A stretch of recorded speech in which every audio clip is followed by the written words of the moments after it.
Bon, ça va être une vidéo sous le signe du Doliprane. À la vôtre.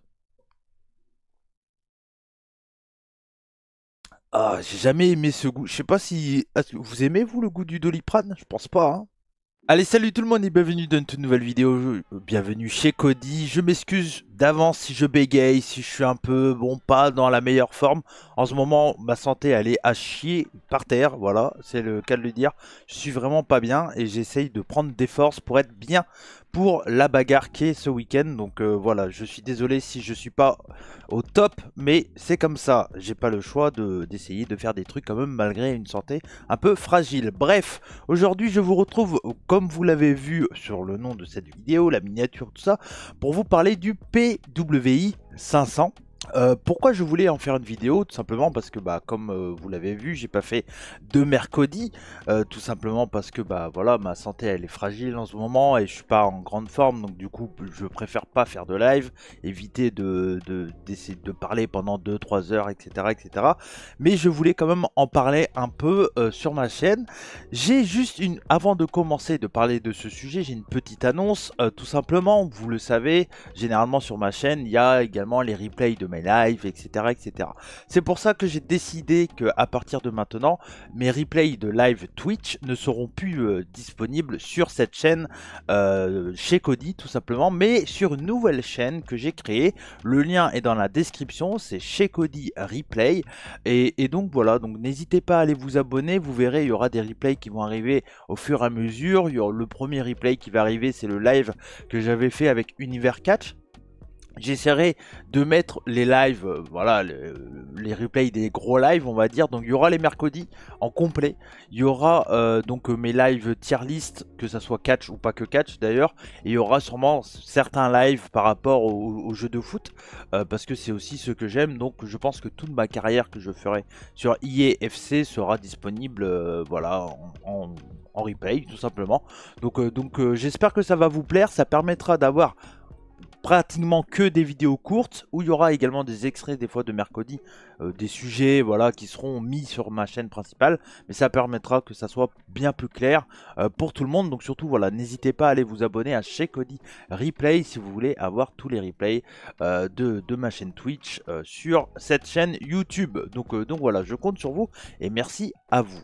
Donc les amis, maintenant parlons, une fois que cette pub elle est faite, parlons du PWI 500 parce que chaque année, et aussi grâce à Sturi, il faut l'avouer, et Norbert Feuillant qui font à chaque fois leurs grandes vidéos sur le PWI, comme ils l'appellent, voilà, qui est une vidéo qui dure à chaque fois 5-6 heures, etc., où ils débattent du classement, etc.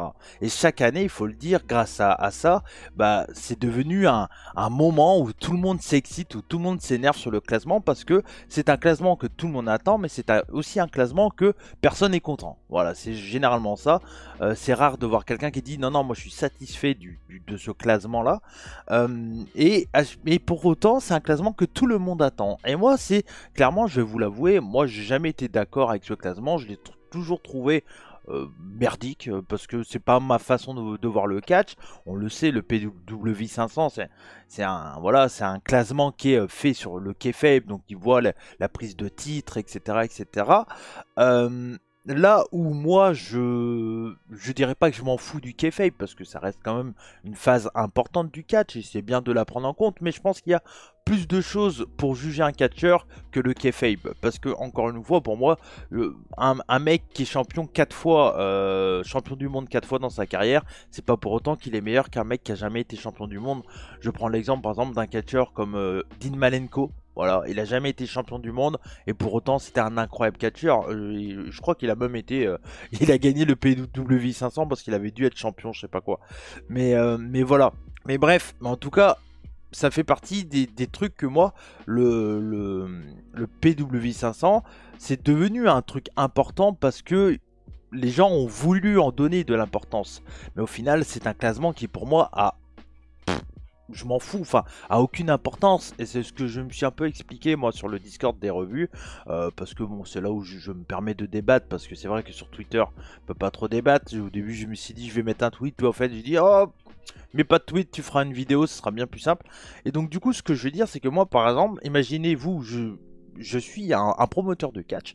Et il y a un catcheur qui me dit hey, salut, je demande. Et puis j'ai imaginé, bon voilà, j'ai pas beaucoup de moyens. Voilà, j'ai pas beaucoup de moyens. Il y a un catcheur, il arrive que je le prenais d'habitude. Et d'habitude, je le prenais à 250 € par exemple. Tu vois, je le prends à 250 €. Et là, il vient me voir, il me fait hey, t'as vu, je suis dans le classement, je suis 367 dans le classement PW500. Donc à partir de maintenant, je demande 400 € ou 350 €. Bah, je lui dirais non. Parce que je dis pourquoi je te donnerais plus. Il me dit ouais mais je suis dans le classement machin. Mais je m'en fous. Enfin je veux dire moi à mes yeux il a aucun intérêt ce classement. Personnellement. Alors après c'est clair. On est d'accord que pour certains pour certains catcheurs comme Tristan Archer ou MBM ou Aiglemanque, les catcheurs francophones qui sont dans le classement, c'est bien pour eux, ça leur fait de la promotion. Et tous les catcheurs qui sont dans le classement, ils mettent généralement un petit message et tout ça. Je ne sais pas si c'est demandé et je ne pense pas que c'est demandé par le PWI de mettre un petit message. Et franchement, ça, voilà. Mais le truc, c'est que oui, ça leur fait de la pub. Mais moi, je trouve que moi, personnellement, à mes yeux, mes yeux à moi, je m'en fous. Je veux dire, je donne autant d'intérêt à ce classement-là qu'à n'importe quel classement en fait. Je veux dire, si demain Catch Club fait un classement, j'aurai de l'intérêt autant que j'ai de l'intérêt à ce classement-là du PW 500. Je dis Catch Club parce que ça m'est venu en tête, c'est facile à dire. Voilà, je vous le rappelle, hein, je suis sous Doliprane, attention. Donc voilà, donc c'est ça. Pour moi, c'est un classement qui clairement n'est pas fait pour moi. Où j'en ai aucun intérêt. Après maintenant c'est vrai que c'est plutôt marrant de l'analyser, de voir un peu tout ça. Et c'est clairement ce que fait Sturin et Norbert, hein, il faut l'avouer. Eux ils regardent le classement vraiment en disant bon on le rappelle, c'est un classement qui est fait, machin, on en déconne. Et puis c'est toujours une vidéo qui est plutôt drôle et que je vais sûrement regarder, peut-être pas pendant 5 heures parce que j'ai moins le temps maintenant de regarder des vidéos de 5 heures. Mais c'est un truc que j'ai fait par le passé et tout ça quoi. Donc voilà, ça reste en fait un classement important si vous en donnez de l'importance. C'est tout simplement que ça, le PW 500, et ça restera que ça. Et moi, j'ai beaucoup d'intérêt pour un autre classement qui a chaque année, mais que personne réagit en France. Et c'est vrai que moi j'en parle chaque année, surtout depuis qu'on faisait pour Romania, il faut l'avouer, mais c'est les Tokyo Sport Awards qui sont bien sûr uniquement sur le catch japonais. Et c'est quelque chose que j'ai beaucoup plus d'intérêt. Mais encore une fois, c'est pareil, j'ai rarement été d'accord avec le Tokyo Sport Awards. C'était un peu plus l'année dernière par rapport à l'année d'avant. Mais voilà, c'est quelque chose où tu te dis, bon, c'est un classement, c'est un avis personnel de plusieurs personnes qui se réunissent sur, voilà, quand on a été, vous le savez, j'ai fait partie des jurys du Lariaté classement, là, je sais plus comment il avait appelé. Quand tu fais partie de ce jury comme ça, tu donnes ton avis et t'es un avis parmi, on était une quarantaine. Donc automatiquement, c'est l'avis de plusieurs personnes. Je veux dire, moi j'ai pas du tout le même avis que certains qui avaient mis, je crois, Higuchi était 10ème par exemple l'année dernière. Higuchi, catcheur de DDT, très bon, mais bon voilà quoi. Hein. Donc voilà, donc c'est ce que je voulais dire, c'est que ce classement là, si vous avez envie d'en donner de l'intérêt, vous pouvez en donner. Moi personnellement je m'en fous. Après voilà, j'en parle un peu parce que ça fait parler. Et puis c'est toujours marrant de voir le classement. Et puis on va le regarder rapidement, au moins pour le top 10. Mais voilà, faut pas... on s'en fout en fait. En fait pour moi c'est ça, c'est que ce classement on s'en fout en fait. Et le truc c'est que moi ce qui m'énerve un peu avec ça, c'est que c'est devenu un truc où les gens s'énervent sur ce classement, alors qu'au final c'est juste un avis de plusieurs personnes et ça change rien en fait à la vie des gens quoi. Enfin si, limite un peu aux catcheurs parce que il y a beaucoup de monde qui regarde ce classement, donc pour les catcheurs oui c'est peut-être important et cool d'y être, ça là-dessus il n'y a pas de problème. Mais en vrai pour nous les fans on s'en branle. Le seul intérêt qu'on a avec ce classement là c'est de découvrir 500 catcheurs.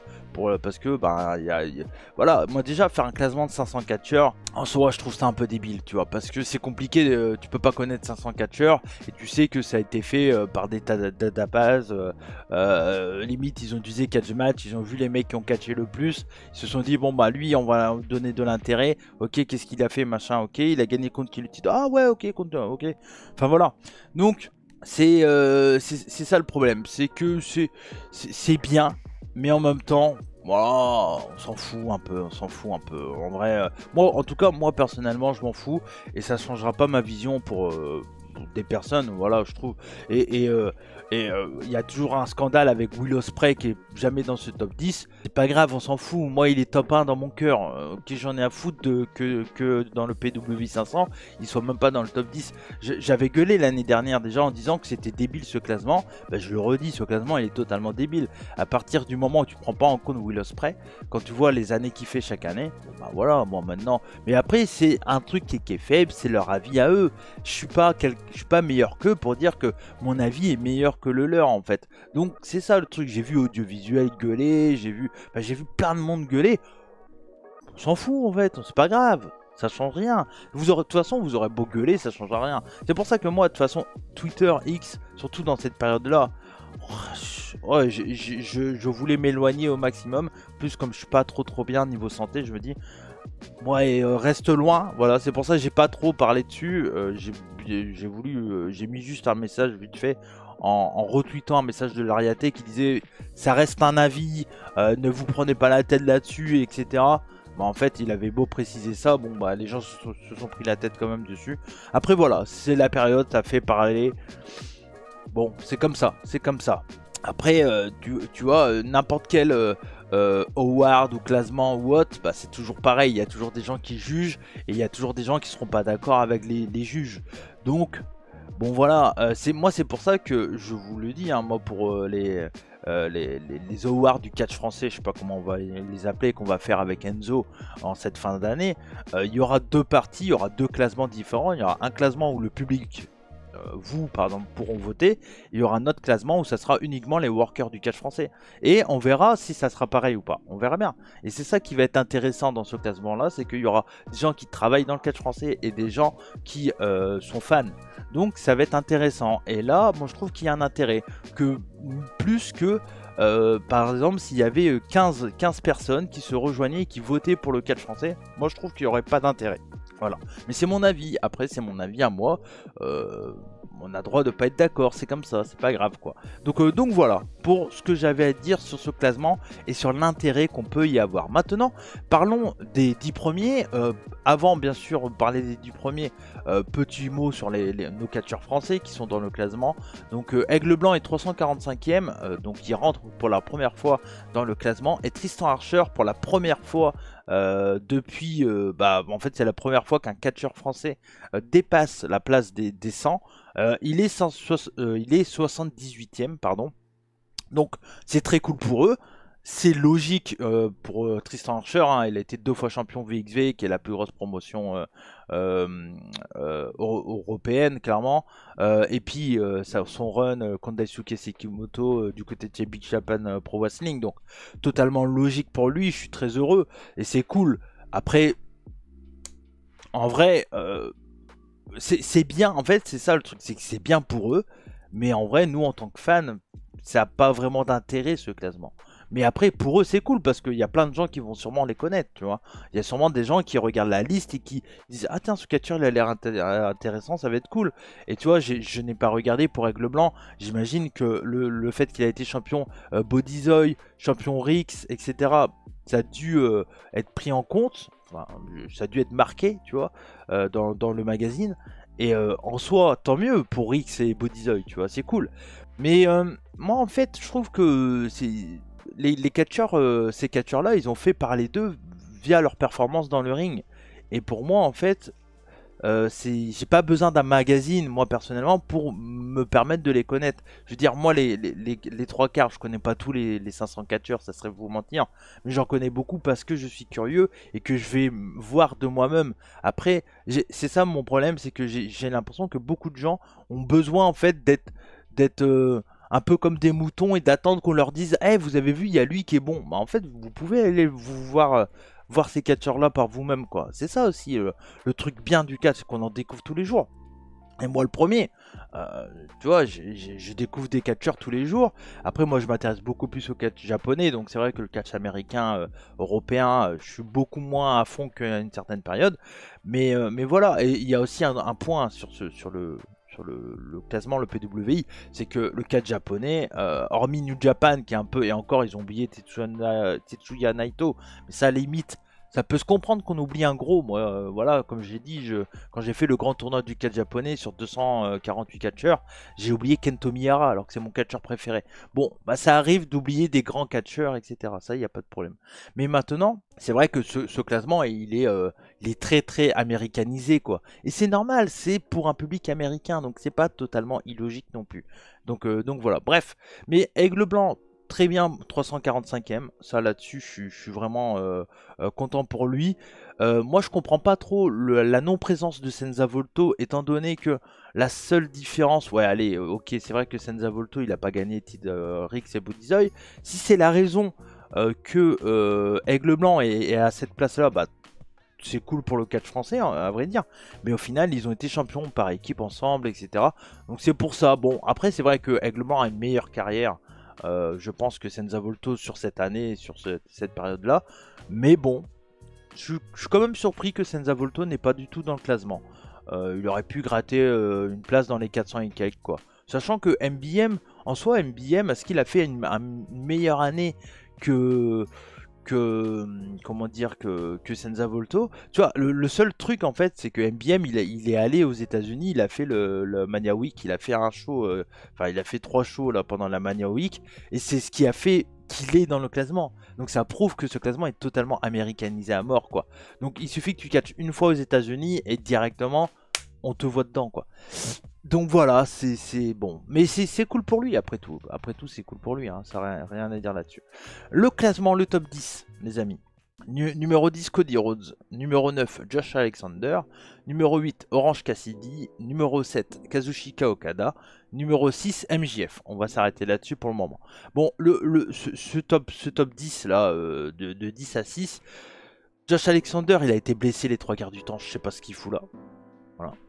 Cody Rhodes, bah oui, en fait c'est sa fin de règne de champion, je crois. Mais je crois qu'il se blesse assez rapidement, hein. Bref. Cody Rhodes, il revient de blessure. Il gagne le Rumble et en fait il gagne le Rumble, il main event WrestleMania. Mais il fait pratiquement que ça. Bon. Orange Cassidy, ça se comprend, long règne, champion et l'importance des titres et tout ça. Moi, limite, Orange Cassidy, ça peut se comprendre parce que le mec est champion international pendant toute cette période-là et il fait victoire sur victoire sur victoire. Donc ça, limite, ça se comprend. Okada, Okada, il gagne. Du coup, je pense que le G1 Climax, il gagne. Ben, c'est sur cette période-là parce que automatiquement c'est l'année dernière, donc je pense que ça doit être pris en compte. Donc il y a ça. Après, ouais, il devient champion, hein, si je dis pas de bêtises, j'ai oublié. Oui, il devient champion, il perd le titre contre Sanada. Donc en soi, c'est pas totalement illogique. Il aurait même pu être plus haut. Voilà. MJF, pour moi, je comprends pas pourquoi il est pas plus haut, mais après, il est champion, il catch pas beaucoup. Mais quand tu vois que Roman Reigns, il est deuxième.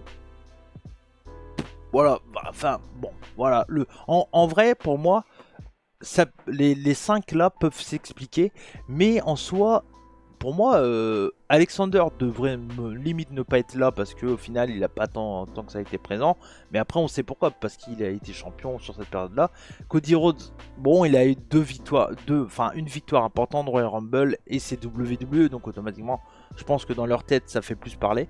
Mais voilà, mais c'est vrai que MJF, Okada, pour moi, limite, ils auraient pu être plus haut. Hiro Del Vikingo, alors il est juste là parce qu'il est champion, méga champion depuis X temps. Mais le truc, c'est qu'il défend pratiquement jamais. À un moment, ils se disent, ouais, bon, le mec, ok, apparition à All Elite Wrestling, champion, méga champion, ok. Le mec, ok, on le voit partout et tout ça. 5ème. waouh, c'est bien quand même. Hein. Moi, je l'aime bien, Hero del Vikingo, mais à un moment, enfin voilà, moi je trouve que je comprends parce que c'est vrai que le côté, le mec il est champion méga champion depuis longtemps, le gars il apparition en All Elite, voilà, etc. C'est compréhensible. Maintenant, bon, c'est un peu abusé. Gunter, c'est pas déconnant. Numéro 4, champion intercontinental. C'est un peu comme Cassidy, quoi. Dans l'idée, Cassidy, Gunter, c'est pas déconnant. Gunter, il est plus haut parce que c'est WWE. Point barre. Voilà, c'est tout. La seule raison, c'est WWE, c'est là. Jon Moxley, je comprends pas pourquoi il est là. Il est pas champion. Je comprends pas. Il a quoi? Il a quoi de plus qu'un MJF dans cette période-là? Je dis pas qu'il mérite pas sa place dans le top 10, hein, mais en quoi il est champion dans cette période? Je vais vérifier parce que je trouve que ça me paraît particulier, mais oui, si, il a un règne de champion, c'est vrai, donc du coup il a un règne de champion. Ah non, mais oui, ok, en fait il est 2 fois champion, d'accord, ok, j'avais pas toutes les infos. Dans cette période-là, il est 2 fois champion à l'élite, c'est vrai, bon, des courts règnes, hein, 11 jours et 59 jours. Il y a son règne de Game Changer Wrestling qui s'arrête en octobre 2022 et il devient donc, bah là ça s'est pas pris en compte. Donc il y a quand même 2 règnes pendant cette période-là. Donc en vrai, en soi, c'est pas déconnant non plus la place de Jon Moxley, même si c'est pas ce qui, voilà quoi, c'est pas ce qui marque le plus quoi. Mais bon, en soi voilà. Après Roman Reigns, c'est pas totalement illogique non plus qu'il soit en haut, mais au point de vue de leurs critères. Mais après, c'est vrai que bon, moi personnellement, je le mets pas dans un top 10 cette année, moi personnellement. Mais c'est mon avis personnel. Et Seth Rollins, c'est cool, c'est mérité. Il est là parce qu'il prend le titre World Heavyweight, que c'est un nouveau titre, que c'est chez WWE. C'est surtout ça qu'il faut pas oublier. Est-ce qu'il mérite d'être premier? Non, non, pas pour moi, pas pour moi. Maintenant, moi, dans cette période-là, je pense que j'y ai pas réfléchi comme ça, mais en soi, moi, dans cette période-là, et avec ma façon de voir le catch et ma façon de juger le catch, je pense qu'un mec comme Yuma Aoyagi, voilà, ou un mec comme, comment dire, Chris Brooks, qui a quand même pris le titre d'Ididi, tu vois. Mais c'est ce qui m'importe moi, en fait, c'est ça. Donc c'est ce que je vous dis depuis le début dans cette vidéo, c'est que, bah en fait, votre intérêt pour un classement, c'est parce que vous avez envie d'en donner. Maintenant, moi, mon classement, si demain j'en fais un et j'en ferai un en fin d'année, bon, bah vous verrez qu'il y aura il y aura pas de mec VVE, il y aura sûrement pas de mec, allez peut-être MJF parce que quand même j'aime beaucoup ce qu'il fait, mais moi je jugerai sur en fait mes goûts personnels et je jugerai sur qu'est-ce que j'ai kiffé cette année, pas ce qu'a fait le mec, tu vois. Je sais pas si vous voyez la différence, mais du coup c'est ça, c'est que chacun fait son classement, chacun a son avis, on a droit de pas être d'accord, mais après en soi, bon bah si on n'est pas d'accord, on n'est pas d'accord et puis on passe à autre chose quoi, c'est ça le truc. Il n'y a pas besoin de pleurer sur Twitter. Je vous le dis, voilà, il n'y a pas besoin de pleurer sur Twitter. En soi, c'est pas déconnant ce classement. C'est compréhensible, je trouve. Il est compréhensible. On sait que WWE All Elite sont mieux notés et vraiment plus WWE que All Elite même. Mais ça n'empêche que voilà, si vous avez envie de vous faire plaisir à lire le magazine, bah, commandez-le et lisez-le tout simplement. Si vous n'avez pas envie et vous voulez regarder la vidéo de 5 heures de Stury et Norbert, regardez la vidéo de 5 heures de Stury et Norbert. Bon, maintenant je vous le dis, je vais pas le faire cette année, je vais pas regarder, j'ai pas envie de regarder 5 heures de vidéo, ça m'intéresse pas. Bon voilà, après si demain vous voulez venir en débattre avec moi dans le mercredi la semaine prochaine, n'hésitez pas, voilà, mais... Bon, voilà, j'ai dit ce que j'avais à dire sur ce PWI 500, j'espère que cette vidéo vous a plu, j'espère que vous avez passé un bon moment. N'oubliez pas, donc, si vous voulez voir les replays Twitch à partir de maintenant sur ma chaîne, donc du mercredi, etc., c'est sur la chaîne YouTube chez Cody Replay. Merci à vous, je vous fais des bisous, comme on dit chez moi, Banzai, et surtout n'oubliez pas, soyez curieux. Ciao!